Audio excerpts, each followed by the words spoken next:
Alors aujourd'hui, les pandas géants. En fait, les pandas géants, c'est des pandas tout court parce que contrairement au panda roux qui est tout petit, on appelle ça des pandas géants, mais c'est un panda tout court. Des pandas, ça vit en Chine, plus particulièrement dans les provinces du Sichuan et du Gansu.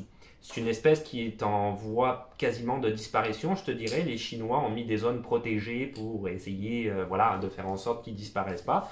Mais il y a deux raisons à ça. Évidemment, il n'y a pas vraiment de braconnage par rapport aux pandas, mais c'est juste l'être humain s'étend de plus en plus au niveau des villes, leur territoire s'amenuise de plus en plus, et finalement, ben, on les pousse, hein, donc quelque part, ils n'ont plus nulle part où vivre. Mais il y a aussi leur système de reproduction.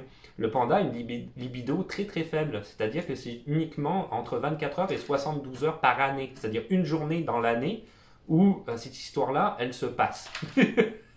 Donc, ils ont du mal à se reproduire, les pandas, hein, et c'est quand même très, voilà, c'est très logique. Alors, la bonne nouvelle par rapport aux pandas, c'est qu'il y a un zoo à Hong Kong qui s'appelle Ocean Park et qui, à cause du coronavirus, du Covid-19, est fermé aux spectateurs depuis le 26 janvier. Là-bas, tu as deux pandas, tu vois sûrement où est-ce que je veux en venir, j'imagine.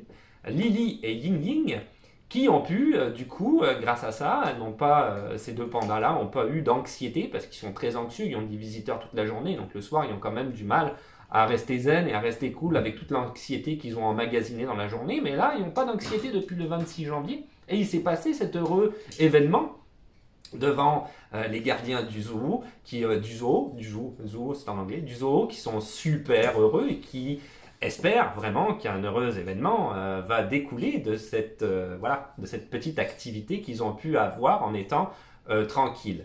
Il faut que tu saches d'ailleurs que depuis 2005, ce qu'on fait en Chine, ce qu'ils font en Chine, c'est qu'ils inséminent des pandas dus au problème de reproduction de ces animaux-là. Il y en a juste 21 qui ont accouché des petits pandas. Hein.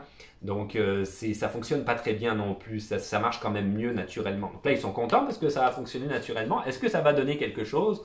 On le saura à la fin de la période de gestation, s'il y a gestation évidemment. Je terminerai avec le savais-tu que le chien le plus vieux du monde est mort à l'âge de 29 ans et 5 mois. C'était un chien australien. Il s'appelait Bluey, B-L-U-E-Y. C'était un bouvier australien et ça a été vérifié par le Guinness Book des records. 29 ans et 5 mois, c'est vraiment vieux pour un chien. Je terminerai là-dessus.